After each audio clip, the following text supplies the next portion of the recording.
Kita berdoa ya. Bapa dalam sorga, terima kasih buat rahmat anugerah-Mu, terima kasih buat pertolongan-Mu. Kami akan belajar, tolong dengan hikmat Tuhan, pengertian Tuhan, supaya kami boleh memahami pelajaran dengan baik, dan Engkau dimuliakan di atas semuanya. Berkati kelas ini dalam pimpinan daripada Roh-Mu, sehingga sukacita kami penuh bersama dengan Tuhan yang mengasihi kami. Beri hikmat baik kepada hamba yang menyampaikan dan saudara yang mendengarkan juga. Dalam nama Tuhan Yesus kami sudah berdoa. Amin. Nah, baik teman-teman ya, mari kita mulai pengajaran kita ini. Kita melihat pengantar ya. Pengantar dari surat Kolose. Ya, sebelum kita melihat isinya. Jadi saya sudah mengirim dua bahan di Google Classroom. Yang pertama adalah pengantar surat Kolose, ini yang mau kita lihat sore hari ini. Lalu yang kedua, kita akan lihat minggu depan ya, yaitu eksposisi dari surat Kolose atau tafsir dari surat Kolose. Nah, mari kita lihat bagian-bagian dengan baik. Anda boleh mengikutinya. Anda juga boleh bertanya. Nanti setelah sesi ini saya sampaikan semuanya ya. Nah, mari kita lihat. Kitab Kolose itu atau surat Kolose itu terdiri dari 4 pasal. Nah, ini 4 pasal ya, harus Anda ketahui. 4 pasal itu bagian yang pertama menjelaskan tentang harapan dari Kristus. Ya, harapan dari Kristus. Dan bagian yang kedua adalah perlawanan terhadap nabi-nabi palsu. Lalu yang ketiga adalah prinsip-prinsip hidup kekristenan. Ya. Lalu yang keempat adalah doa pengharapan dan salam. Ini ringkasan dari Handelston ya, Handelston dalam bukunya ya. Jadi kita bisa melihat di sini ada 4 ya. Jadi ada 4 pasal kitab Kolose itu dan bagian-bagian itu terdiri dari yang saya sudah sebutkan tadi. Nah, kita melihat saudara yang berikutnya adalah ini lagu-lagu yang harus kita lihat ya. Allah kita adalah Allah yang luar biasa, yang memerintah dari surga di atas dengan hikmat, kuasa dan kasih. Allah kita adalah Allah yang luar biasa. Allah kita adalah Allah yang luar biasa. Allah kita adalah Allah yang luar biasa. Oke, kita udah melihat belajar seluruh perjanjian baru ya. Ya, hampir mungkin sekarang karena kita sekarang sudah ada di tafsir PB3 ya. Ada di tafsir PB3, jadi saya sangat yakin sudah hampir hampir setengah ya. Hampir setengah perjanjian baru itu sudah kita pelajari. Ya, hampir setengah ya, 50% perjanjian baru itu kita sudah pelajari. Nah, semua itu punya kata kunci. Ada kata-kata kunci ya dari kitab-kitab perjanjian baru itu. Misalnya Matius, Yesus adalah raja. Markus, Yesus adalah hamba. Ya, Lukas, Yesus adalah anak Allah dan anak manusia, ya kan? Yohanes, Yesus adalah Tuhan. Kisah para Rasul apa? Gereja dan Roh Kudus. Ya, gereja dan Roh Kudus. Kalau Roma apa? Roma benar di dalam Kristus. Ya, 1 Korintus menyelesaikan persoalan-persoalan dalam sebuah kerasulan itu. Galatia apa? Merdeka dalam Kristus. Nah, itu kan ya Galatia. Nah, kalau Efesus apa? Efesus kaya di dalam Kristus. Ya, Efesus kita bisa melihat lagi Filipi, sukacita dalam Kristus. Lalu sekarang kita belajar Kolose. Ya, Kolose inilah nanti yang kita pelajari tentang apa? Supremasi iman Kristen. Ya, jadi keunggulan dari iman Kristen. Jadi memang kita harus menyadari bahwa iman Kristen itu jauh lebih bagus. Ya, kenapa jadi jauh lebih bagus iman Kristen itu? Karena di dalamnya ada juru selamat. Ingat baik-baik ya. Di dalam iman kita itu kita mempercayai sang juru selamat, yaitu Yesus Kristus. Yang kedua, iman Kristen itu jauh lebih unggul. Karena apa? Karena kita punya pengharapan yang pasti. Ya, kita punya pengharapan yang pasti. Nah, iman kita itu jauh lebih unggul. Karena apa? Yang ketiga adalah karena kita tidak dilatih ya. Kita tidak dilatih untuk apa?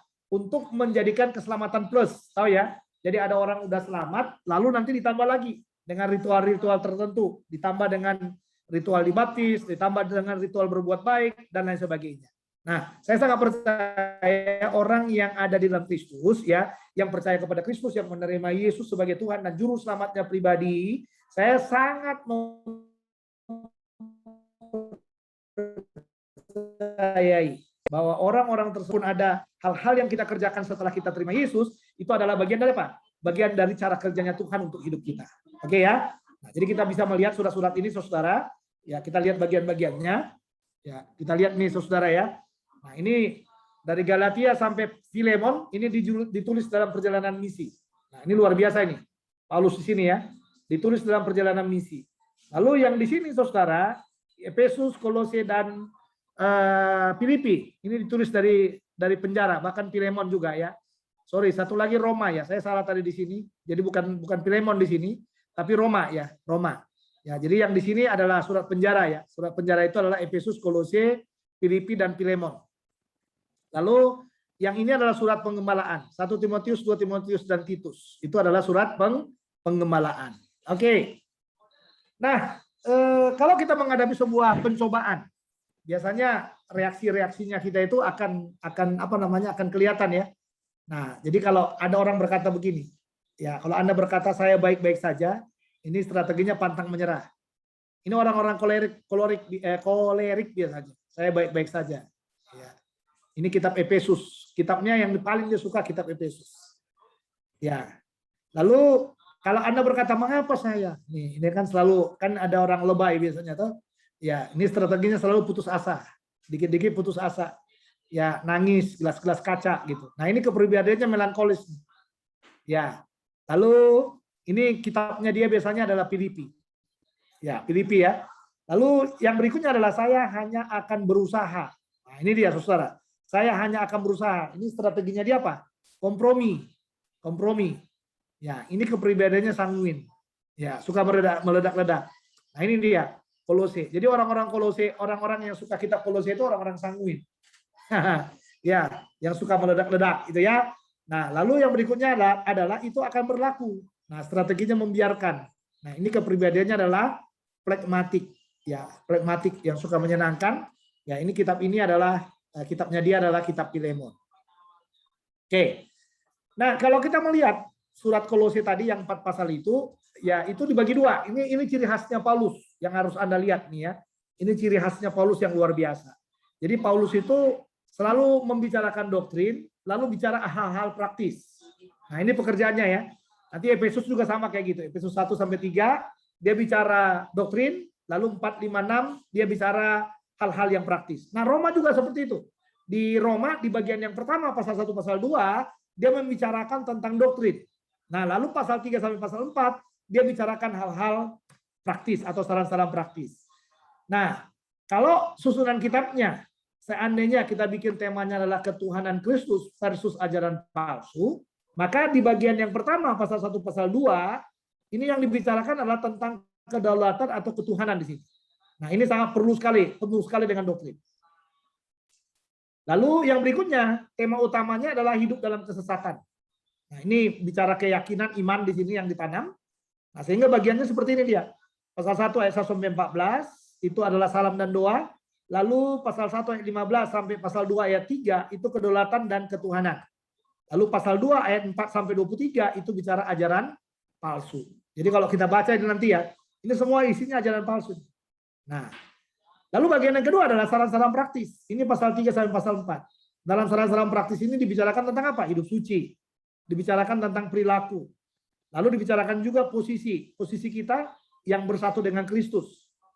Ya, makanya kata kunci karena kamu sudah dimati karena Kristus ya.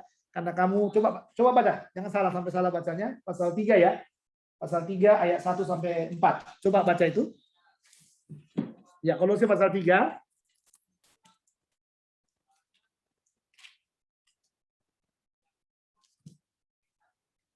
Ya, coba lihat Kolose pasal 3 ayat 1 sampai 4. Baca, Pak. Baca, silakan. Kolose pasal 3 ayat 1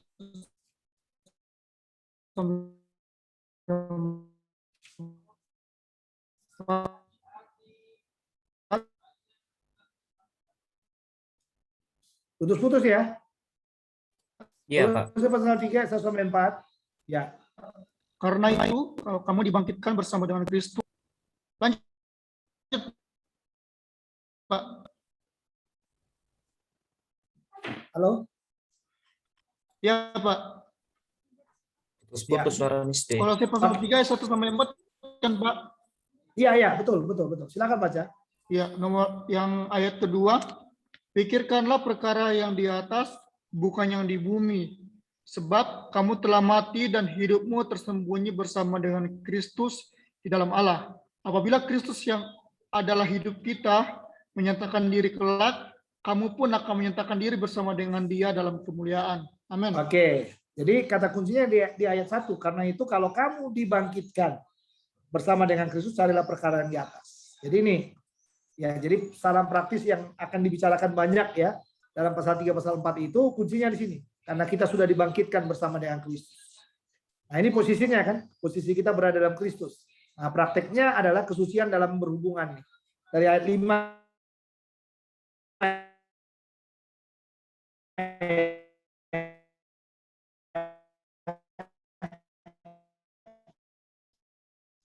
ayat 5 sampai pasal itu dari Roma ini.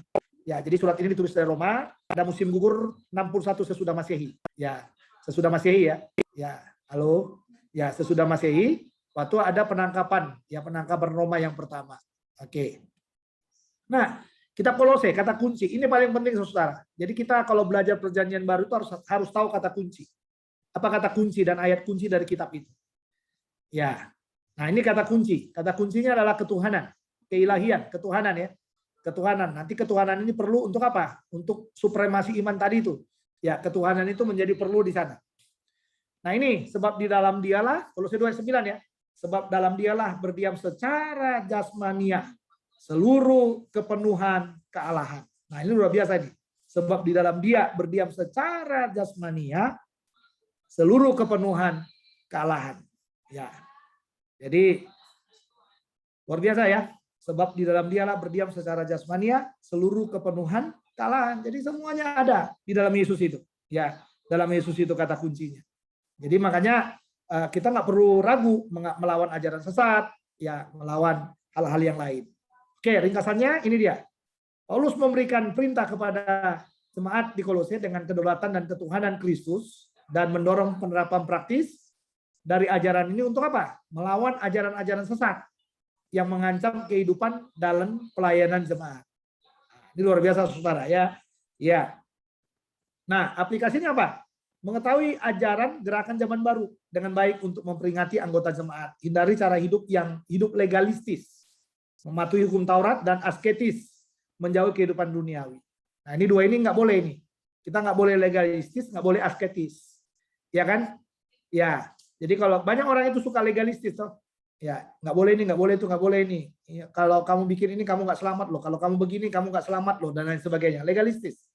Ya. Lalu ada juga yang asketis, ya puasa 3 hari 3 malam, naik ke gunung, naik kemana gitu ya. Ya, asketis dia. Menyiksa dirinya, ya menyiksa dirinya. Padahal sebenarnya apakah itu masih diperlukan? Itu pertanyaannya, Saudara. Apakah asketis itu masih diperlukan? Ya, ada juga orang asketis ya. Ada orang-orang yang asketis juga yang, tapi ini karena visi, ini karena panggilannya dia mungkin ya. Ada juga orang yang sering kita lihat asketis itu yang mereka tidak menikah, lalu mereka pergi melayani ke suku-suku di pedalaman. Ada yang kayak gitu. Ya beraskese gitu. Dalam arti dia tidak menyerahkan dirinya untuk wanita atau untuk laki-laki lain, tapi dia menyerahkan dirinya untuk Kristus. Ya kan, untuk Kristus. Ya, tapi itu biasanya menurut saya orang-orang yang punya karunia juga. Nggak semua orang bisa seperti itu. Ya, nggak semua orang seperti itu. Dulu saya pikir saya punya karunia seperti itu. Ternyata saya nggak punya karunia seperti itu. Ya, saya pikir saya punya karunia yang istilahnya karunia membujang gitu ya. Nggak usah menikah gitu ya nggak? Ya, tapi ternyata nggak bisa Saudara ya. Karena terlalu banyak godaan wanita itu ya. Jadi akhirnya kita tidak berkarunia di situ. Iya. Oke ya. Ya biar Saudara ketawa lah. Ya supaya kita belajar nggak terlalu apa namanya, terlalu serius ya. Oke. Itu pastor-pastor itu, Pak. Hah? Pastor-pastor itu, Pak. Enggak, kalau pastor kan gembala. Oh, pastor-pastor Katolik maksudnya. Oh iya, kalau pastor-pastor Katolik benar. Ya, mereka itu beraskese namanya, menyiksa diri karena seks itu jahat. Seks itu akan menghalangi panggilan. Ya, tapi benar juga loh. Kalau saya ingat-ingat nih ya, saya coba ya ini enggak memungkirin, bukan menyesali sebuah pernikahan, tidak juga ya. Tidak. Saya bahagia dengan pernikahan. Bahagia dengan istri, bahagia dengan anak-anak juga ya. Nah, tapi coba lihat nih. Kalau orang memang bermisi itu ya, dia mau bermisi, dia mau ke daerah, dia mau ke pulau-pulau tertentu atau menjangkau suku-suku asing gitu ya. Suku-suku asing. Memang benar, lebih bagus sendiri. Ya, lebih bagus sendiri. Ya kalau kita mau menjangkau suku-suku lain ya, lebih bagus sendiri. Karena apa? Dia lebih bebas, lebih bebas geraknya. Ya, tapi itu tadi, ya dia harus bisa mengendalikan semua hawa nafsunya. Nah, setidak-tidaknya itu saya bilang tadi, dia harus punya karunia. Ini garis bawah ya, dia harus punya karunia untuk tidak menikah, karunia tidak menikah itu. Ya, tapi kalau kayak kalian semua, saya lihat tuh karunianya sangat menikah ya. Ya.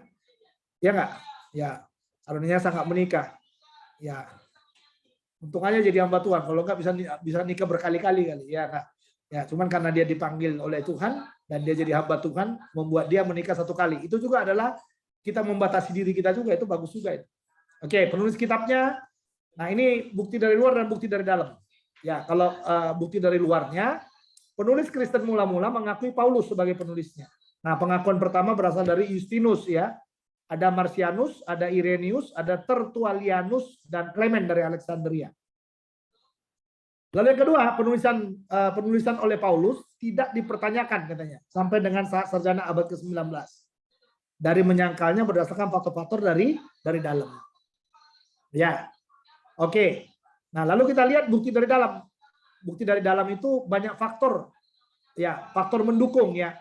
Ya, penulis oleh Paulus. Ya, kitab itu sendiri mengklaim ya. Jadi kalau kita lihat, coba lihat Kolose pasal 1 ayat 1-2. Coba perhatikan itu, silakan baca satu orang. Kolose pasal 1 ayat 1-2.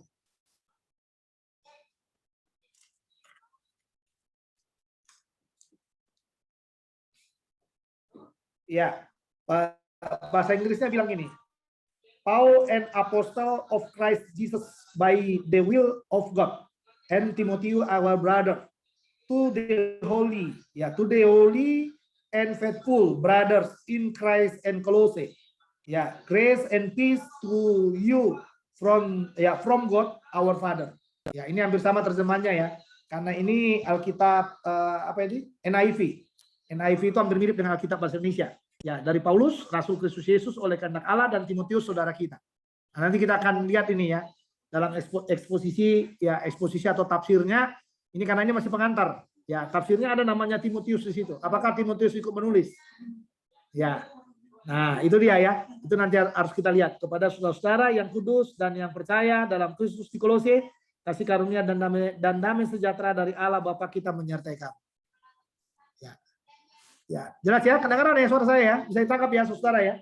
Iya. Nah, jadi coba lihat sana. Jadi kitab itu sendiri mengklaim ditulis oleh Paulus. Lalu ada kesamaan ya antara kitab Efesus dan Kolose, di mana mereka ditulis pada saat yang bersamaan. Tadi udah dilihat tuh di bagan struktur ya, bahwa Kolose, Efesus, Filipi dan Filemon itu adalah surat-surat dari penjara. Ya, surat-surat dari penjara.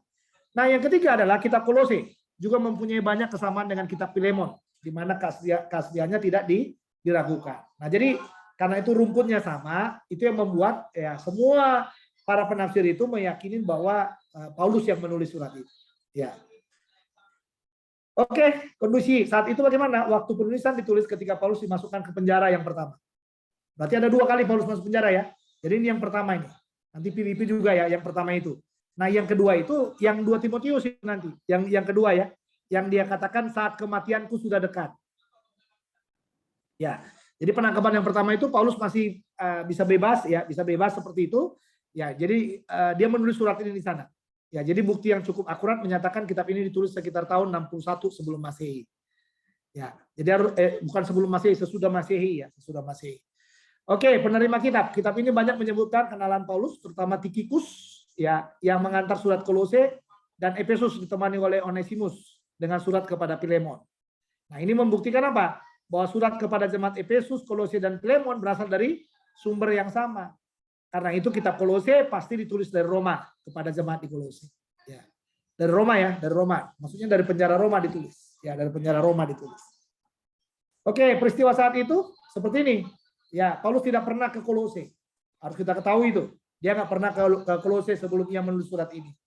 Namun selama hampir 3 tahun pelayanan di Efesus yang berdekatan, dia mungkin telah berjumpa dan mungkin mengubah menjadi Kristen Epapras. Epapras itu sama dengan Epaphroditus ya. Epapras yang kemungkinan besar pergi ke Kolose dan memulai gereja di sana. Ya, Epapras membawa kabar yang penting mengenai ajaran sesat. Jadi Epapras yang memulai gereja di Kolose ya.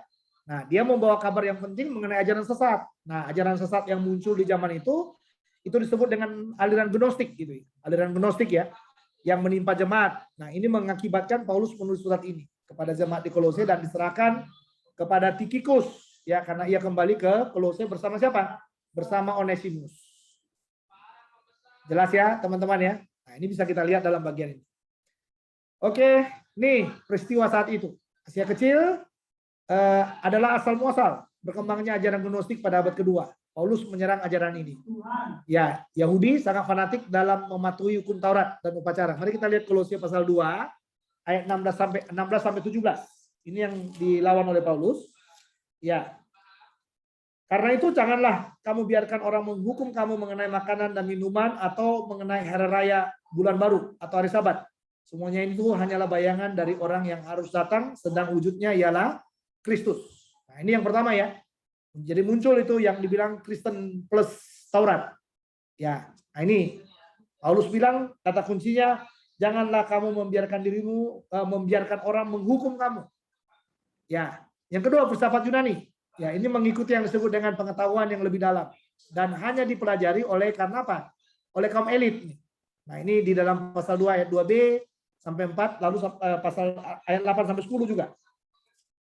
Ya.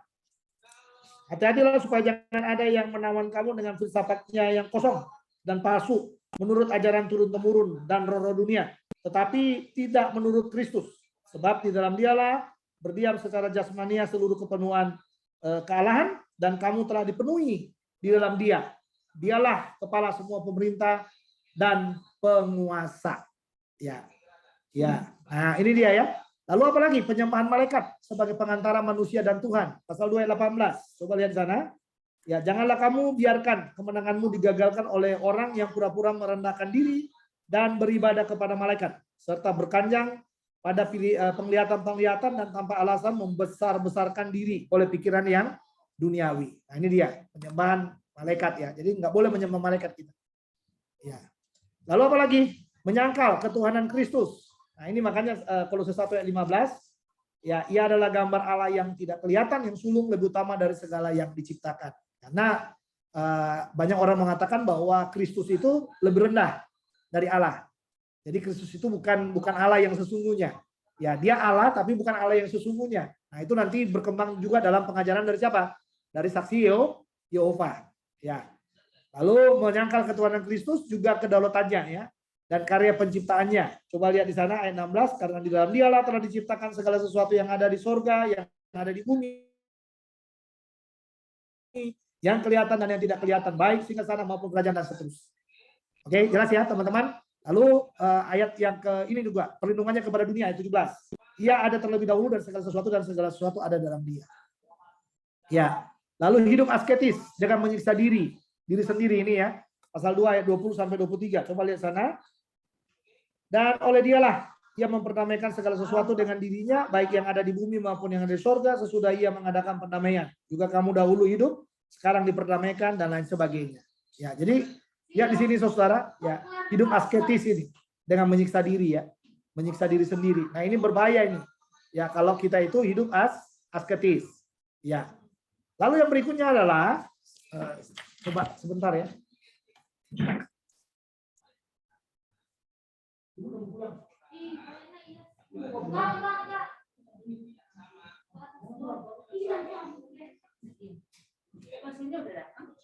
Iya, dia ada yang salah.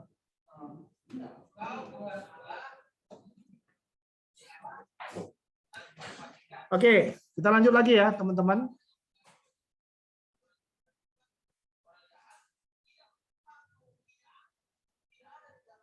Ya, kita lanjut lagi. Ya, kita lanjut lagi. Nah, lalu ada lagi yang di sini, hidup asketis ya, dan menyiksa diri. Nah, ini banyak sekali orang asketis. Padahal Yesus sudah mati buat dia. Ya, masih beraskese terus. Ya, ya, kita nggak tahu sampai kapan dia beraskese. Ini dia, saudara ya. Ya, jadi Anda itu jangan ikut aliran askese, aliran menyiksa diri. Ya, saya kurang setuju itu. Kalau ada mahasiswa teologi Injili yang beraskese, ya dengan cara-cara tertentu. Ya kalau puasa sih bolehlah puasa. Nggak sesat itu, puasa itu nggak sesat, ya kan? Tapi kalau udah sampai beraskese, ya jangan sentuh ini, jangan sentuh itu, jangan pegang ini, jangan pegang itu. Nah, itu yang nggak boleh. Ya, ya. Kecuali wanita ya, wanita juga nggak boleh pegang-pegang lah. Itu askese, itu harus beraskese untuk itu. Jangan menyentuh wanita ya, karena itu bukan apa namanya, bukan istri kita gitu. Nah, lalu yang berikutnya, apa ajaran sesat yang dialami jemaat Kolose? Hal-hal di atas adalah pencampuran. Nah, ini semua ini pencampuran budaya siapa? Budaya Yahudi dan Yunani. Inilah pintarnya apa? Gnostik pada abad kedua. Ya, Gnostik pada abad kedua itu membuat ini nih, membuat mencampurkan nih. Yang ini semuanya yang dilakukan sehingga apa? Sehingga jemaat itu diserang oleh ajaran itu. Nah, itu yang dibawa oleh Epapras tadi. Dia kasih tahu Paulus bahwa jemaat di Kolose itu sedang begini. Nah, itulah yang mendasari Paulus menulis surat kepada mereka. Setelah Paulus itu mendengar bahwa adanya penyesatan dari Gnostik itu. Ya. Lalu apa ajaran sesat yang dialami jemaat Kolose? Hal-hal di atas adalah pencampuran budaya Yahudi Yunani, asketis, penyembahan berhala. Paulus melawan ajaran sesat ini dengan apa? Menekankan kedaulatan dan ketuhanan Kristus. Nah, ini yang dia tekankan, kedaulatan dan ketuhanan Kristus. Oke, karakteristik dari surat ini. Kitab Kolose menggunakan banyak istilah-istilah yang tidak ditemukan di kitab lain di Perjanjian Baru. Karena ini memang khusus ya, melawan ajaran sesat ya. Hampir sama dengan apa? Injil Yohanes ya. Sinoptik itu masih kelihatan sama dia. Masih kelihatan sama ya kalau kita lihat sinoptik itu. Tapi kalau kita udah baca Injil Yohanes sudah beda. Karena Injil Yohanes itu juga sama. Itu adalah Injil yang ditulis oleh Yohanes untuk apa? Untuk membela jemaat terhadap ajaran yang muncul di abad-abad pertama itu terhadap gereja. Ya, khususnya yang menyerang tentang keilahian atau ketuhanan Kristus. Oke. Nah, lalu Paulus tidak mengacu satu ayat pun dari Perjanjian Lama dalam surat ini. Jadi tidak ada kutipan ya. Tidak ada kutipan dari Perjanjian Lama dalam surat ini. Jadi semuanya menggunakan ide Paulus dan semuanya ada di sana. Oke, lalu yang ketiga adalah kitab Kolose merupakan penjelasan yang lengkap mengenai ketuhanan Kristus dibandingkan kitab Perjanjian Baru lainnya. Jadi sekali lagi kitab Kolose merupakan penjelasan yang lengkap mengenai ketuhanan Kristus, keilahian dibandingkan kitab Perjanjian Baru lainnya. Jadi penuh dia. Nah, termasuk tentang apa? Itu tadi yang saya baca ya, Kolose pasal 1 ayat 15 itu. Ya. Tentang keutamaan Kristus itu ya, keutamaan Kristus. Nah, itu luar biasa di sana. Oke. Ini karakteristiknya, kedua surat kembar ini dapat dibandingkan dalam berbagai segi. Kesamaannya juga sama ya. Anda lihat di sana, ini hampir mirip semua kesamaannya. Ya, ini sama semuanya. Ya, ditulis dari penjara, diantar oleh Tikhikus, di sini juga sama. Menekankan hikmat, pengetahuan, kelimpahan, dan misteri, di sini juga sama. Lalu bagian pertama itu menekankan posisi praktek, di Kolose juga sama seperti itu. Lalu ada ayat-ayat yang serupa ya. Nah, ini misalnya Kolose 1 ayat 7, Efesus 1 ayat 7, sebab di dalam Dia dan oleh darahnya kita beroleh penebusan, yaitu pengampunan dosa. Nah, di sini ayat 14, Kolose 1 ayat 14, di dalam Dia kita memiliki penebusan kita, yaitu penebusan dosa. Nah, pasal 1 ayat 10, sebagai persiapan kegenapan waktu untuk mempersatukan di dalam Kristus sebagai kepala segala sesuatu. Baik yang di sorga maupun yang di bumi. Ya, di sini juga. Dan oleh Dialah ia memperdamaikan segala sesuatu dengan dirinya, baik yang ada di bumi maupun yang ada di sorga, sesudah ia mengadakan apa? Pendamaian oleh darah salib Kristus. Nah, ini semua mirip. Nah, tapi ada ayat-ayat yang serupa juga. Ini hampir sama ini ayat-ayatnya. Nanti Anda bisa membaca ini ya. Ya. Termasuk juga tentang ketundukan ya, tentang rumah tangga, ketundukan istri kepada suami, lalu kasihnya suami kepada istri. Ini sirap kitab yang hampir mirip kita lihat ya, hampir mirip kita lihat. Ya, hampir mirip kita lihat. Oke, tapi kita lihat ada perbedaan. Ya, sebentar ya. Ya, ada perbedaan yang bisa kita lihat. Ya, perbedaan itu di penekanan kepada gereja sebagai tubuh Kristus. Ya, tubuh Kristus ya. Nah, jadi ada di sini penekanannya. Ya, kalau di sini umum menyeluruh ya, Ya, umum menyeluruh. Ya, lalu ironis, damai, lalu cerminan diri atau situasi yang tenang. Kalau di sini penekanan kepada Kristus sebagai kepala, khusus lokal, bermasalah, kekhawatiran, lalu juga ada masalah apa? Masalah spiritual yang ditekankan. Oke. Nah, pernyataan pandangan. Paulus menulis kitab Kolose untuk menyelamatkan gereja dari penyimpangan serius yang mengancam kehidupannya karena menyerang ketuhanan Kristus. Jadi reaksinya terhadap ajaran ini menggunakan dua pendekatan. Ya, yang pertama menyatakan kedaulatan Kristus sebagai Tuhan sebagai dasar teologi dari ajaran sesat. Ya, ini. Jadi kedaulatan Kristus itu jangan dirubah, saudara. Jadi supaya ini intinya. Saya beritahu Anda semuanya ya. Saya beritahu Anda supaya nggak sesat, supaya Anda nggak sesat dan tidak terpengaruh ajaran sesat. Jangan pernah menggeser dari dalam hidupmu itu ya bahwa Yesus itu bukan Tuhan. Jadi Anda harus katakan Yesus itu adalah Tuhan.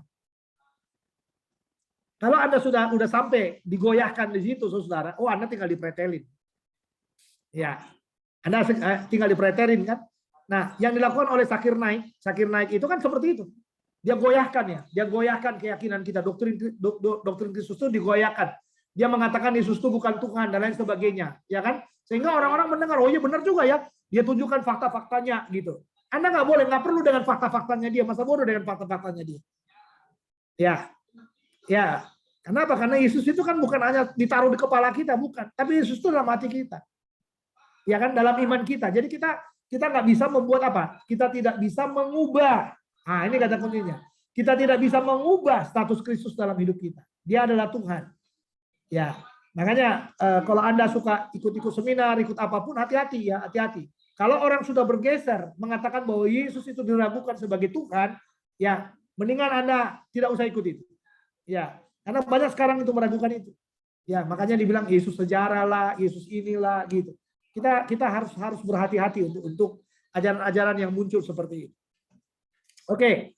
Pasal 34, ia kemudian memberikan saran praktis berdasarkan ketuhanan Kristus yang kalau diikuti akan mempermalukan lawan-lawan Kristus karena melihat kesucian hidup di dalam gereja. Makanya pasal 3 itu nanti dimulai dengan tadi itu ya, hidup kita karena kita sudah dibangkitkan bersama dengan Kristus, lalu dilanjutkan lagi dengan kata apa? Matikanlah ya, ayat 5 itu, karena itu matikanlah dalam dirimu segala sesuatu yang duniawi.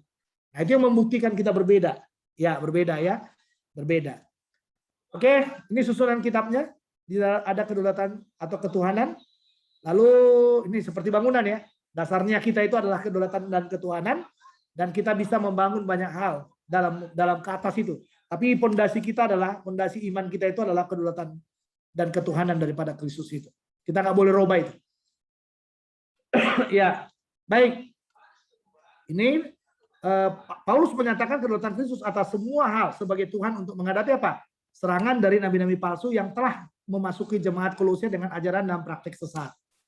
Nah, lalu garis besarnya Paulus memberikan yang ini ya, yang pasal 3 sampai 4 ini Paulus memberikan saran praktis berdasarkan ketuhanan Kristus untuk mempermalukan lawan Kristus dengan apa? Melihat kesucian di dalam gereja. Nah, ini bangunannya seperti ini. Ya, bangunannya seperti ini. Oke, ini ada penyimpangan lama dan baru. Ini hampir-hampir mirip ini saudara ya. Tentang keselamatan ini, sering ini. Keselamatan, penyembahan, pengudusan, pengharapan ketuhanan, kepercayaan terhadap Tuhan dan dasarnya. Ya, ini masalahnya. Karena ajaran sesat di Kolose dikatakan Kristus plus cara lain. Nah, pokoknya keselamatan itu nggak ada kata plus. Ya, saya punya mahasiswa ya, alumni saya tegur itu. Karena beberapa waktu yang lalu dia bikin di statusnya itu. Ya, bahwa untuk mendapatkan keselamatan harus dengan takut akan Tuhan katanya gitu. Saya bilang dasarnya apa? Ya kan? Ya justru kalau kita mau takut akan Tuhan itu bukan untuk mendapatkan keselamatan. Setelah kita selamat, kita baru hidup dalam takut akan Tuhan. Jadi bukan mau selamat kita takut akan Tuhan, enggak. Salah itu. Ya, jadi Kristus secara lain. Lalu penyembahan Tuhan plus malaikat. Apalagi melalui ritual dan upacara, pengudusan itu melalui ritual. Nah, ini tadi ya, pelepasan, ya toh, pelepasan, tenging setan, tenging sini, tenging sana gitu ya. Ya, pelepasan itu perlu, tapi jangan bilang itu jadi syarat pengudusan. Pelepasan itu menjadi syarat untuk apa? Untuk membangun untuk membangun semangat kita dalam melayani. Jadi kadang-kadang kan kita nggak maksimal karena ada ikatan yang mengikat hidup kita toh. Nah, jadi tolong kalau ada pelepasan atau ritual dan upacara tertentu jangan bilang itu bagian dari pengudusan. Harus bertobat itu orang-orang seperti itu yang mengatakan itu, ya. Lalu pengharapan, ini ajaran sesat di Kolose membuat tidak pasti. Ya. Lalu ketuhanan, ya dia katakan Kristus bukan Tuhan. Nah, ini bahaya juga kan? Ya, Kristus bukan Tuhan. Lalu kepercayaan terhadap Tuhan, sinkritisme. Tahu sinkritisme? Mencampur adukan, ya. Ya, mencampur adukan. Ya, jadi dasarnya usaha manusia dan pengetahuan Kristus. Nah, ini bahaya. Nah, gerakan zaman baru yang sekarang ini, di zaman sekarang ini ya, ini gerakan zaman baru. Gereja itu masuk dalam gerakan zaman baru. Ya, kalau keselamatan itu banyak cara. Ya kan, banyak cara, termasuk orang Kristen. Ya, banyak sekali saya ketemu dengan orang Kristen, dengan pendeta, dengan hamba Tuhan. Kalau ditanya tentang keselamatannya, saya tidak yakin dia mengatakan Yesus satu-satunya. Coba, kalaupun dia bilang Yesus satu-satunya, coba Anda goyang dengan yang lain, pasti dia berubah. Ya, jadi banyak cara. Nah, ini dipengaruhi oleh apa? Gerakan zaman baru. Ya, kita banyak di sana. Jadi kadang-kadang dibilangkan bukan karena kebaikanmu, bukan karena kesucianmu, maka engkau masuk surga gitu. Ya memang benar. Ya, kita masuk surga itu bukan karena itu. Kita masuk surga itu karena apa? Karena Yesus adalah Tuhan. Ya kan? Karena kita percaya Yesus adalah Tuhan. Nah, ini dia. Nah, ini gerakan zaman baru, penyembahan melalui tuntunan roh. Ya, lepaskan saudara, tenangkan hatimu. Lihat Tuhan yang ada di sana. Ya kan, tuntunan roh. Ya kan, ambil cereng gitu kan? Iya. Anda juga kalau Anda penyembahan di Zoom itu kadang-kadang saya agak tertawa dikit. Karena kadang-kadang Anda biasanya haleluya, haleluya, mari kita berdoa gitu. Ini apaan sih gitu. Iya kan? Jadi mendingan kalau udah habis nyanyi nggak usah pakai kayak gitu, udah mari kita berdoa saudara gitu. Doa aja langsung. Ya, nggak usah harus haleluya. Oh, nggak usah kayak gitu. Itu nggak ada kayak gitu dalam Alkitab harus seperti itu. Ya, percaya dengan saya itu. Ya. Ya nggak? Coba itu lihat tuh, berapa orang yang saya sudah dengar mimpin pujian, hanya pendek aja kan. Haleluya, oh Tuhan terima kasih. Mari kita berdoa teman-teman. Apaan sih? Ya, ngerti maksud saya ya? Ya, ini sorry nih. Jadi saya jadi tukang kritik ujung-ujungnya ya. Tapi memang banyak yang saya lihat bertentangan gitu loh. Ya, ya. Jadi saya kita bisa nyanyi apa aja, nyanyi apa aja bisa. Ya kan nggak harus oh haleluya haleluya gitu. Nah, ya kalau kita ajak menyembah semuanya boleh. Ayo kita menyembah Tuhan, kita bermazmur bagi Tuhan saudara. Ya bermazmur, tapi jangan langsung bilang juga. Mari kita berdoa. Jangan gitu. Ya, coba lihat udah berapa kali chapel. Ayo perhatikan. Benar nggak? Benar atau saya bohong? Iya benar. Ya itu nggak bisa dibohongin itu. Ya dan ya saya kan host, saya kan tahu kan. Kalau chapel itu kan saya host kan, saya kan tahu. Ya bagaimana doanya gitu. Udah nyanyi aja satu lagu. Setelah nyanyi mari kita berdoa. Ya, saya kadang-kadang nggak, kalau saya mimpin kayak pemuridan kayak gitu, kalau nggak ada yang nyanyi, saya putarin lagu di YouTube. Lalu saya ajak setelah dia, saudara harus nyanyi di rumah ya, ikuti lagunya, ya kita nyanyi sama-sama. Lalu setelah ini kita buka dalam doa. Udah, setelah dia nyanyi, udah kita buka dalam doa. Ya, jadi ini ya melalui tuntunan roh. Ini sering ini, ya sering sekali nih. Anda harus mulai hati-hati ya. Semakin kita banyak belajar, saudaraku, kita harus makin banyak hati-hati. Ya, karena ini gerakan zaman baru loh, New Age Movement dalam gereja. Ini gerakan zaman baru sekarang ini. Ya, jadi kita harus benar-benar hati-hati di sana. Apalagi pengudusan ya melalui penerangan. Nanti Roh Kudus akan tuntun kamu, mutar ke kiri, mutar ke belakang. Ikuti gerakan roh. Nanti kamu otomatis akan hidup kudus. Gitu. Salah itu. Gerakan zaman baru. Kadang-kadang kita nggak sadar loh. Di gereja kita ada itu. Di gereja Anda, gereja saya, gereja saudara pasti ada itu. Nah, tentang pengharapan bagaimana? Nah, di sini kan di Kolose tidak pasti. Nah, di sini gerakan zaman baru memang benar. Pengharapan itu melalui lahir kembali. Tapi lahir kembalinya bukan lahir kembali untuk selamat itu ya, untuk bisa melihat Yesus, bukan. Ya, tapi udah beda lagi itu lahir kembalinya. Ya. Ya, jadi ada percampuran antara apa? Hinduisme. Ya, Hinduisme. Ya, lahir kembali itu. Ya, jadi seperti titisan, ya. Ya, makanya kalau saudara melihat, ya, dewasa ini kan banyak juga kita lihat kan. Pendeta itu udah mati, masih dibiarkan, nggak dikubur-kubur tuh. Karena masih berharap bisa bangkit, bisa lahir kembali lagi. Ya, itu dia. Lalu ketuhanan. Kita adalah Tuhan. Nah, ini yang berbahaya nih. Kita adalah Tuhan. Ya, apalagi kita bilang saya minta turun di sini gitu. Wah, kita ngatur Tuhan itu, saudara. Ya kan? Kami minta dan ditarik ke sini katanya. Ditarik gimana Anda mau menarik Tuhan? Anda pendosa gitu mau narik-narik Tuhan lagi sosokan itu kan. Tapi banyak doa kayak gitu, coba perhatikan. Ya, makanya kita harus mengubah doa kita juga. Harus beda doa orang yang hanya sekedar berdoa dengan doa orang yang belajar firman Tuhan. Ya. Lalu gerakan zaman baru. Ya, tentang apa? Tentang kepercayaan terhadap Tuhan. Banyak Tuhan dia. Banyak Tuhan. Ya, karena banyak Tuhannya di mana? Kalau engkau punya masalah, ada tangannya Tuhan, ada begininya Tuhan, ada begini-begini gitu. Ya. Jadi banyak Tuhan ujung-ujungnya dipercaya. Nah, tentang dasar ini usaha manusia di situ. Oke. Bagaimana dengan kekristenan? Tentang keselamatan, ini coba lihat nih. Kalau kekristenan hanya Yesus Kristus sendiri. Penyembahan melalui Roh Kudus. Bukan melalui roh kita, Roh Kudus. Makanya benar yang bilang kitab Roma kan? Paulus bilang dalam kitab Roma, pada waktu kita berdoa menyembah Tuhan, kita nggak bisa berdoa menyembah, kita hanya bisa diam. Tapi roh itu yang menyembah. Roh itu yang membawa kita masuk ke dalam penyembahan itu. Ya. Lalu pengudusan melalui hidup kudus dengan kuasa Roh Kudus.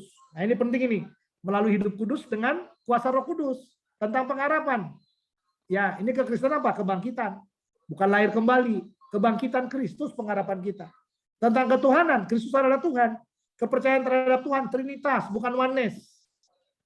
Ya, jangan oneness ya, saudara ya. Kita itu Trinitarian. Ya, jadi bukan oneness. Ya, bukan oneness. Lalu tentang dasar, karya Kristus di atas kayu salib. Ini penyimpangan ya yang terjadi. Nah, dasar Alkitab untuk doktrin Trinitas. Nah, ini ada ini ya, tentang doktrin Trinitas, ini semuanya ayat-ayat Alkitabnya. Ya, Anda bisa baca ya, nanti Anda bisa baca di bahan itu. Oke, ini ada kesalahpahaman mengenai Trinitas. Triteisme, 3 pribadi yang berarti 3 Allah. Teisme ya. Lalu modalisme, 1 pribadi yang berkarya dengan 3 cara yang berbeda. Nah, ini Unitarianisme, 1 pribadi yang hanya 1 Tuhan. Ini oneness. Dan ini sedang muncul ya. Tapi udah nggak tren lagi sih. Makanya yang sesat itu nggak akan abadi. Ya, awal-awal aja dulu itu. Oh, berantem sana sini YouTube-nya. Sekarang hilang semua dari YouTube, saudara. Ya, dulu hampir berantem tiap hari rame, saudara, perang itu. Ya, perang itu ya. Ya, nggak usah sebut nama. Saya nggak mau sebut nama ya. Oke. Lalu nonsense ya, 1 pribadi yang secara bersama ada juga 3 pribadi. Ya, nonsense. Nah, ini pandangan yang berbeda tentang Allah. Kalau monarsianism ya, mono sama dengan one arse sama dengan ruler, 1 pribadi 1 Tuhan. Modalistik ini. Ya, dinamik ya. Nah, ini dia modalistik di sini. Tapi yang di sini trinitarianisme. Ya, trinus, triple. 3 pribadi 1 Tuhan. Nah, ini yang menjadi ajaran Kristen itu ini. Ya. Jadi tapi kalau yang triteisme itu triga theos God, 3 pribadi 3 Tuhan. Mormon ini. Ajaran Mormon. Ya, ajaran Mormon ya. Iya. Ini diagram Trinitas ya, yang sering ya, Allah adalah Bapa adalah Allah, ya, Anak adalah Allah, ya, atau Allah adalah Bapa, Allah adalah Anak, Allah adalah Roh Kudus. Tapi kita harus tahu ya bahwa Bapa bukan Anak, Anak bukan Bapa. Ya, atau Bapa bukan Roh Kudus bukan Bapa. Ya. Nah, ini harus kita ingat nih. Atau Anak bukan Roh Kudus bukan Anak. Tapi kita harus tahu Allah adalah Bapa, ya, Allah adalah Anak, Allah adalah Roh Kudus. Ya.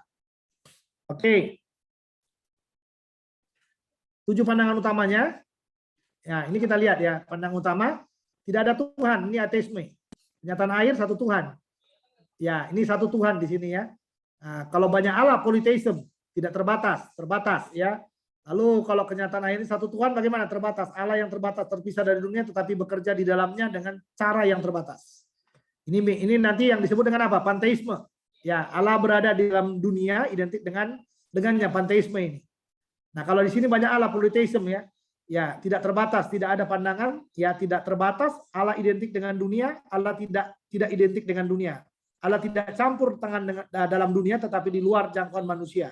Ini deisme. 1 pribadi Allah yang tidak terbatas berada di luar dunia tetapi turut bekerja di dalamnya. Teisme. Ya, teisme, ya. Nah, cara bersaksi terhadap dunia. Ini monoteisme, judaisme, nubuat yang terpenuhi. Ya, Islam karakter dan keunikan Kristus ini melalui Injil, Sinkisme ya, karakter dan keunikan Kristus. Nah, ateisme, bukti-bukti terhadap keberadaan Allah. Dibutuhkan iman dalam setiap kepercayaan termasuk ateisme ya. Pendapat pribadi tidak menentukan kebenaran.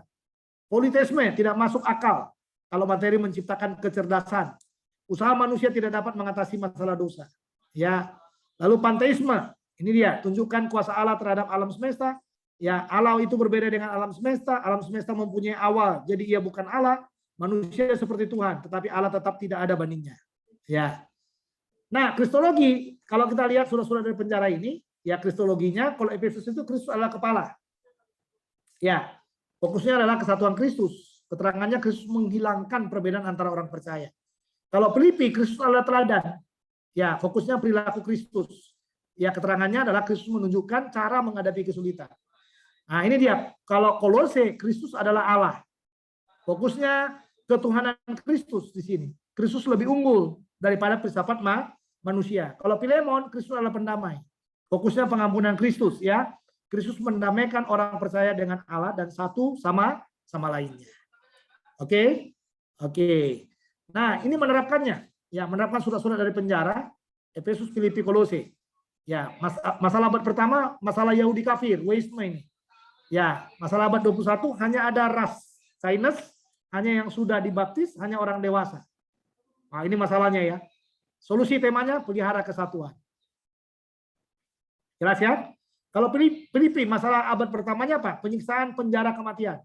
Masalah abad 21 kesibukan pelayanan. Waktu istirahat, rekreasi ya. Nah, ini solusinya apa? Teladani Kristus. Ya, jangan terlalu sibuk untuk semuanya. Ya, teladani Kristus. Kalau siapa? Menyangkal ketuhanan Kristus. Masalah abad 21-nya ini ya ajaran zaman baru. Yang kita sudah sebutkan tadi ya. Nah, solusi temanya apa? Akui ketuhanannya. Ya, jadi jangan robah. Pokoknya jangan robah ketuhanan Yesus dalam diri. Kalau Filemon majikan versus budak. Ya, ini masalah Filemon dengan Onesimus. Masalah abad 21 ampuni majikan, pegawai dan lainnya. Lalu solusi temanya memperbaiki hubungan di sini. Ya, penting memperbaiki hubungan. Ya, jadi jangan sampai hubungan kita itu ada orang sakit hati sama kita ya, nggak pernah dibereskan ya, saudara. Oke, saya rasa itu yang bisa saya sampaikan dari bahan pengantar ini. Silakan kalau ada yang mau bertanya. Adakah yang mau bertanya? Silakan.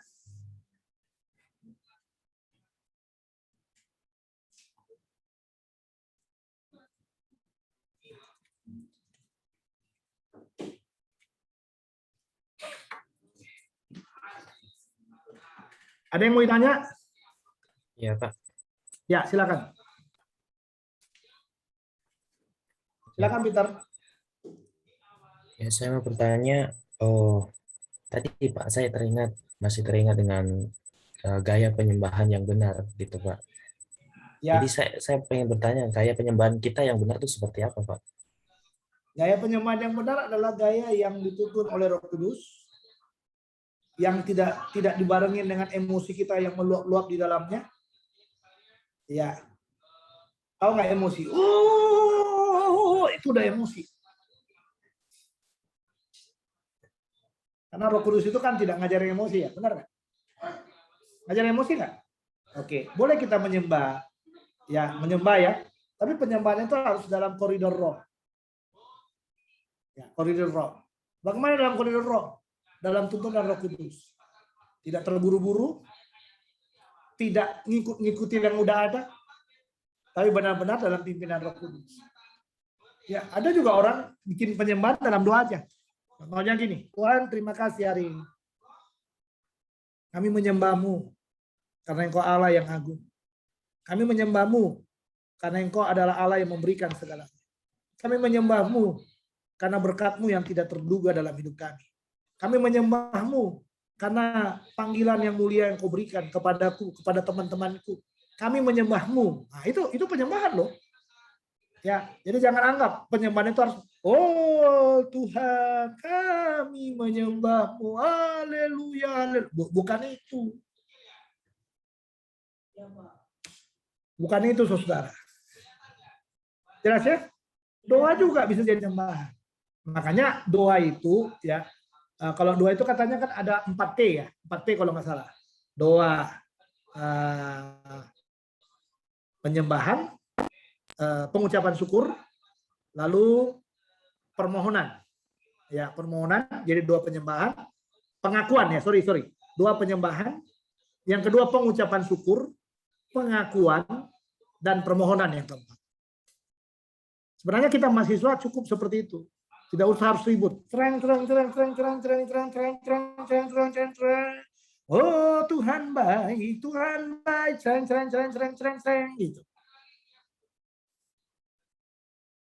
Ya kan? Lebih bagus Anda katakan, Tuhan, Engkau baik. Layak disembah Tuhan, dipuji Tuhan. Ya kan? Tuhan, Engkau menolongku. Layak diagungkan Engkau. Layak ditinggikan Engkau ya Tuhan. Ya kan? Benar nggak? Kenapa harus susah-susah Anda membuat? Lalu gimana tuh Pak yang importasi roh itu Pak? Nah itu apa lagi tuh? Ya importasi roh lagi. Gimana kita mau importasi roh, saudara? Iya, nah itu semua itu tadi yang dibilang gerakan zaman baru itu misalnya. Itulah yang namanya gerakan-gerakan zaman baru itu. Iya kan? Iya, importasi. Bagaimana saya mau importasi roh saya kepada kalian?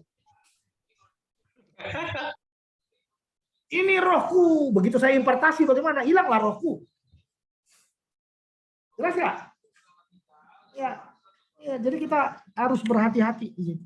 Ya, karena memang tidak semua. Saya mau Anda harus menyadari tidak semua yang kita anggap itu benar jadi benar. Benar ya? Ya, jadi kita harus banyak belajar. Orang-orang Injil itu harus benar-benar kembali ke Injil, kembali kepada firman itu. Ya. Makanya itu saya bilang tadi, kalau Anda tidak kuat dalam gerakan daripada Roh Kudus dalam hidup kita nanti jadi memaksakan diri kita itu. Jelas ya Peter ya? Ya, nanti tiba-tiba lagi kita bilang, oh, wanita baju merah adalah milik Tuhan, adalah jodohku katanya. Karena dari belakang kelihatan bagus. Begitu dia balik, nenek-nenek yang ada di sana, saudara. Begitu dia balik gini, oh ternyata nenek-nenek. Gitu. Wah, itu yang merah, yang Tuhan gerakkan sama saya. Kita bilang lagi kan, semangat kita lihat. Karena nenek-nenek ini kan nenek lincah gitu loh. Wah, ini boleh ini, gitu kan.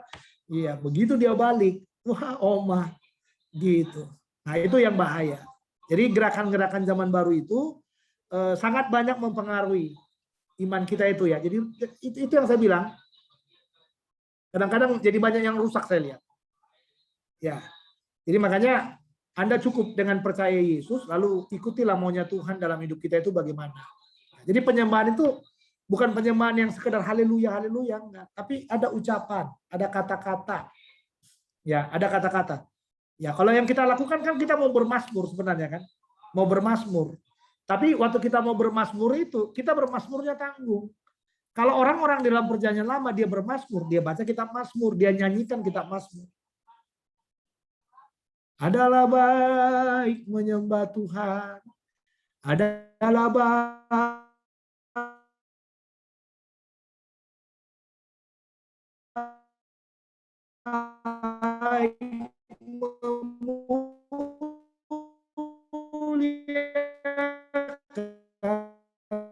Tuhan.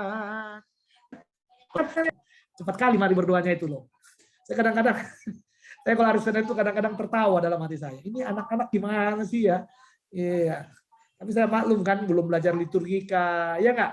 Belum belajar liturgika. Kemarin mau saya keluarkan musik gereja, nggak jadi musik gereja. Gitu ya, saudara ya? Iya. Hah? Ya. Kalau liturgika itu kan ada tata ibadah yang bisa diikuti kan. Liturgika itu biasanya dengan mata kuliah saya. Lalu musik gereja gitu. Belum belajar musik gereja juga. Musik, peranan musik dalam gereja itu. Ya. Kalau kita udah belajar semuanya itu baru itu nanti kita kawinkan. Oh, ini penyembahan yang benar itu penyembahannya seperti ini. Bukan nggak boleh bermazmur loh. Ingat baik-baik, saya tidak anti mazmur. Tapi saya yang anti waktu kita menyanyikan mazmur itu, kita nyanyikan dengan apa? Dengan akal budi kita, bukan dengan roh kita. Ya. Ngerti ya maksudnya ya? Jadi kita nyanyikan itu seperti udah terpatri di sini, lalu kita haleluya, haleluya, mari kita berdoa. Gitu. Kalau orang menyembah Tuhan dengan baik, irama musik itu pun tercipta dengan baik. Ya kan? Atau haleluya, haleluya, haleluya, haleluya. Ah, itu dia. Sampai Tuhan mengajari dia mengatakan sesuatu dalam penyembahan itu. Jadi bukan canggihnya kita, bukan hebatnya kita, serangcung-serangcungnya, enggak. Makanya kalau Anda pintar main gitar, sebenarnya main musik, Anda seharusnya memainkannya dengan iringan daripada roh.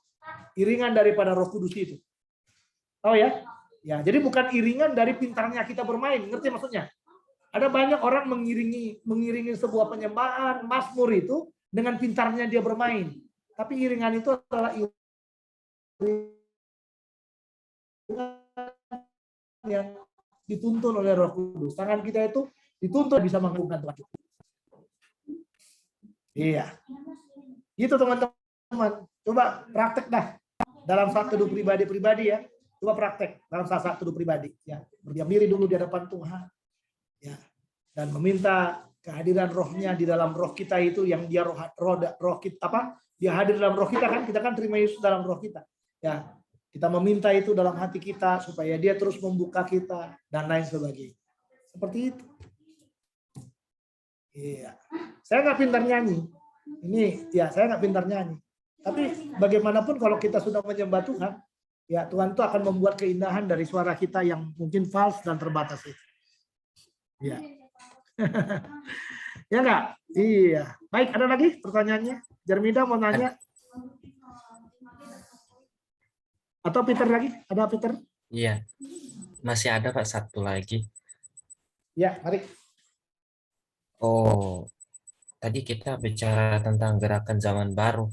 Pak, Ya. saya pengen bertanya, apakah bahasa roh juga gerakan zaman baru, Pak? Ya, kalau diikuti, ya juga. Ya, tapi gerakan zaman baru itu kan kalau bahasa roh itu kan sebenarnya dari gerakan, bukan gerakan zaman baru sebenarnya. Jadi dari munculnya setelah Protestan ada gerakan karismatik, ciri khas dari gerakan karismatik itu diaktifkannya bahasa roh, gitu ya. Tapi gerakan zaman baru itu yang kayak tadi itu, yang di slide saya tadi masih lihat, ingat nggak? Nah itu ciri-ciri khasnya. Jadi semacam ada ajaran yang apa namanya, yang sudah diputarkan, ngerti maksudnya ya, diputar gitu ya. Ya itu tadi contohnya dilahirkan kembali, gitu. Padahal kan dilahirkan kembali itu kan bukan seperti yang diharapkan itu ya. Jadi dilahirkan kembali itu kalau di gerakan zaman baru itu orang dilahirkan kembali itu kayak dia semangat banget, dia mau menjangkau semuanya, dia mau pegang semuanya, gitu kan? Ayo masuk bar, masuk diskotik, masuk semuanya, kita jangkau, ya kan? Gereja tanpa tembok, katanya gitu. Nah itu gerakan zaman baru itu. Ujung-ujungnya jatuh di situ juga, ya kan? Yang nggak bertato jadi bertato, gitu, untuk menjangkau yang bertato, gitu toh? Nah itu dia, itu gerakan zaman baru. Iya, itu gerakan zaman baru seperti itu. Nah, padahal sudah apa? Sudah keluar dari koridor Alkitab. Padahal penginjilan itu kan nggak seperti itu. Ngerti nggak, saudara? Emang Paulus pernah seperti itu? Nggak pernah. Penginjilan itu nggak seperti itu. Penginjilan itu adalah Injil, ya tetap Injil. Injil itu harus dilakukan dengan cara yang ditetapkan oleh segalanya. Nah, ini dia. Bapak bisa aja, mana ada gereja tambah tembok katanya. Dia nggak tahu ada gereja tambah tembok. Ada. Iya. Karena kenapa dibilang gereja tambah tembok? Supaya gampang, nggak ada kan, kalau ada tembok kan nggak bisa meloncat kan. Kalau tambah tembok, ayo kita rame-rame lagi gitu, saudara. Nah. Iya, bahaya sekali itu. Ya, bahaya sekali ya. Karena memang itu sering saya banyak menemukan. Ya, mungkin zaman kalian udah nggak apa gerakannya nggak terlalu keras lagi gitu loh. Tapi zamannya saya seperti kalian, masih mahasiswa seperti kalian, gerakan itu sangat kuat sekali. Ya, udah nginjil aja, nggak usah bilang, oh saya bangun gereja tambah tembok gitu. Udah nginjil aja, bikin aja gerakannya. Tapi bukan berarti kan merubah hal yang yang mendasar dalam Alkitab itu. Ya, jadi jangan kalian rubah gitu ya. Nah, coba kita buat di Dulos lebih rapi itu. Ya, yang bagian kerohanian coba diajarin ya, yang mimpin pujian itu jangan hanya lata haleluya, mari kita berdoa gitu. Apaan sih? Ya, bikin berhikmat, bikin ada hikmatnya, ada doanya, ada penyembahan lewat doanya, ada penyembahan, ada mazmur yang bisa kita dengarkan, gitu. Ya, coba kalian atur dengan rapi gitu. Ya, nanti Senin depan jangan kita dengar lagi yang kayak gitu-gitu. Ya, harus rapi, saudara. Saya senang itu. Ya, saya senang beribadah pada waktu ibadah itu berjalan dengan di dalam apa? Di dalam pimpinan roh, dalam ketertiban yang dari Tuhan. Tapi kalau udah aneh-aneh gitu, udah mendingan saya pergi. Ya, ya. Ya, ini Peter lagi nih. Ketika bersorak, bernyanyi, sukacita terus berloncat-loncat. Gimana itu, Pak? Katanya. Nah, itu pengaruh diskotik itu tadi. Iya kan? Makanya jadi loncat-loncat dia. Ya kan? Kan dibilang gini kan? Di diskotik aja bisa loncat-loncat, apalagi kita dalam Roh Kudus. Mari kita lebih keras loncat-loncatnya. Gitu, saudara. Ya, itu pengaruh, itu gerakan zaman baru juga menurut saya. Ya, gerakan zaman baru. Itu yang saya bilang tadi. Gerakan zaman baru itu kita nggak sadari ada dalam gereja kita. Ngerti maksudnya ya? Ada dalam gereja kita. Tapi kan bukan ketekakuan juga. Apakah sukacita itu harus seperti itu?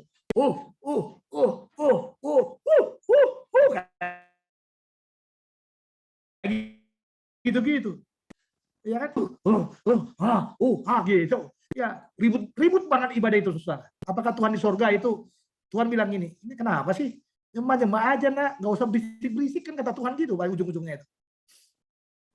Iya, ya, jadi memang harus hati-hati ya. Anda sudah semakin semakin tambah semesternya gitu ya. Seharusnya semakin dewasa, semakin bisa memahami, itu maksud saya. Ya, jelas ya? Iya. Tapi kalau Raja Daud itu bermazmur dengan menari gimana, Pak? Ya menari ya nggak apa-apa, nari aja. Apakah tariannya Daud itu tarian yang aneh? Enggak juga. Tarian Daud itu rapi tariannya. Ya, ya, rapi tariannya. Jadi bukan tarian yang heboh juga, yang ngaco juga, enggak. Dia menari dengan rapi. Ya, menari untuk kemuliaan Tuhan. Iya kan? Iya. Tapi kalau menari sekarang udah lain, udah penuh dengan hawa nafsu tarian. Ya, pengaruh diskotik lagi, gitu. Iya, lain saudara, lain itu dalam Raja Daud dengan tarian sekarang ini sudah berbeda. Ya, makanya kalau ada penari tamborin dalam gereja, itu kan bagian dari tarian-tarian itu kan sebenarnya ya. Penari tamborin itu juga harus diajari dengan rapi, gitu. Diajari. Jadi jangan tarian tamborin itu juga jadi duniawi, gitu. Jadi tarian yang benar-benar pada waktu orang melihat, dia melihat kemuliaan Tuhan di situ. Ya. Baik. Cukup ya? Ya. Lalu tugas akhirnya ada di Google Classroom, ya, ada di Google Classroom ya, japri aja. Ya, ambil 5 berkat dari pelajaran pengantar Kolose ini. 5 berkat buat saudara. Apa 5 berkat buat saudara? Japri aja ya. Japri ke saya. Ya, japri ke saya lihat lewat WhatsApp. Mari kita berdoa. Bapak, terima kasih buat kasih-Mu, terima kasih buat kebaikan.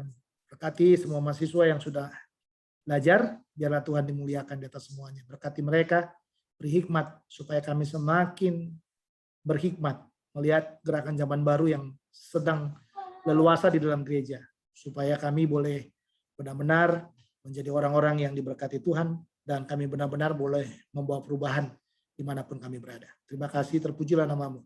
Dalam Kristus Tuhan kami sudah berdoa. Amin. Baik, terima kasih. Sampai ketemu lagi minggu depan. Shalom.